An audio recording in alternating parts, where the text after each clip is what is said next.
చెన్నూరు మండలంలోని ముత్తేరావుపల్లిలో విషాదం, multipurpose worker మృతి.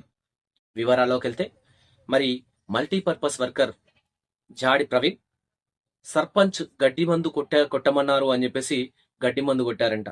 3 రోజులుగా దాన్ని స్ప్రే చేస్తూ ఉన్నారంట. మరి తను చనిపోవడానికి కారణం ఏంటిది అని అంటే గడ్డి మందు కొట్టడమే అని చెప్పేసి డాక్టర్లు చెప్పారట. మరి మనం చూడొచ్చు మృతుని భార్య ఏ విధంగా రోధిస్తుందో, ఏమని చెప్తుందో. అది ఎఫెక్ట్ అయ్యే చనిపోయిందని ఎక్కడే హాస్పిటల్లో అయినా అదేమో చెప్పింది అయ్యా.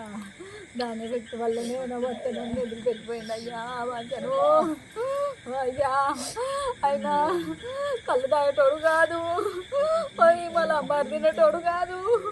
మా పిల్లలు ఉన్నాలని మేము ఇంట్లోకి థమ్స్అప్ కూడా తెచ్చుకొని తాగలేదయ్యా ఎన్నాడు.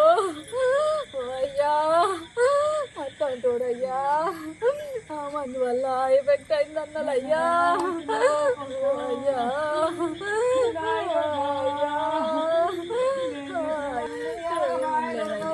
ఏం చేయాలయ్యా? లేదయ్యా, నాకేం చెప్పలేదయ్యా. నేను వాళ్ళతోనే కాంటాక్ట్ ఉన్నానయ్యా. విన్నారు కదా ఏమంటుందో. తను కనీసం అంబారు గుట్కాలు కూడా తీసుకునేవాడు కాదు, కనీసం థమ్స్అప్ కూడా తాగేవాడు కాదు. పిల్లలు ఉన్నారు కదా, కనీసం థమ్స్అప్ తెద్దామంటే థమ్స్అప్ కూడా ఇంటికి తీసుకొచ్చేవారు కాదంట. అట్లాంటి వ్యక్తి చనిపోయాడు. ఇది కేవలం గడ్డి మందులను స్ప్రే చేయడం వల్ల ఊపిరితిత్తుల్లో అది ప్రభావం చూపెట్టి శ్వాసకోశాలపై తన మందు ప్రభావం చూపెట్టి నా భర్త చనిపోవడానికి కారణమైంది అని చెప్పేసి తాను రోధిస్తున్న సందర్భంగా వాడుతా ఉన్నది. ఇటు చూస్తే గడ్డి మందును ప్రోత్సహించద్దు, గడ్డి మందులను స్ప్రే చేయొద్దు అని చెప్పేసి ప్రభుత్వ అధికారులు, ప్రభుత్వం చెప్తా ఉన్నా కూడా మరి ఇలా సర్పంచులు ప్రోత్సహించడం ఎంతవరకు సబబ్ అని చెప్పేసి ప్రజలు ప్రశ్నిస్తా ఉన్నారు. ఇలాంటి నా భర్త మరణానికి కారణమైన వారిని సస్పెండ్ చేయాలని చెప్పేసి మరి ఆ ప్రవీణ్ భార్య ఏడుస్తా ఉంది. గడ్డి మందులను బ్యాన్ చేసినా కూడా మరి ఇప్పటికీ ఈ గడ్డి మందులనే ప్రోత్సహిస్తున్నారు.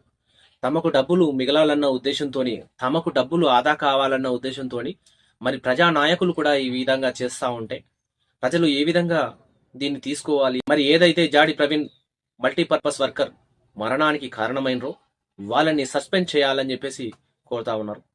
వ్యాపారవేత్తలు గడ్డి మందులను ప్రోత్సహించకూడదు, గడ్డి మందుల్ని అమ్మకూడదు, గడ్డి మందుల్ని కొట్టకూడదు అని చెప్పేసి చెప్తా ఉన్నారు. మరి టాస్క్ ఫోర్స్ వాళ్ళు కూడా అదే మాట చెప్తా ఉన్నారు. అయినా కూడా మరి ఈ గడ్డి మందులను ప్రోత్సహిస్తున్న వారిని అదుపులోకి తీసుకోవాలని చెప్పేసి కోరుతా ఉన్నారు. చూస్తా ఉండండి SSG న్యూస్ టీవీ. మీతో శ్రీనివాస్.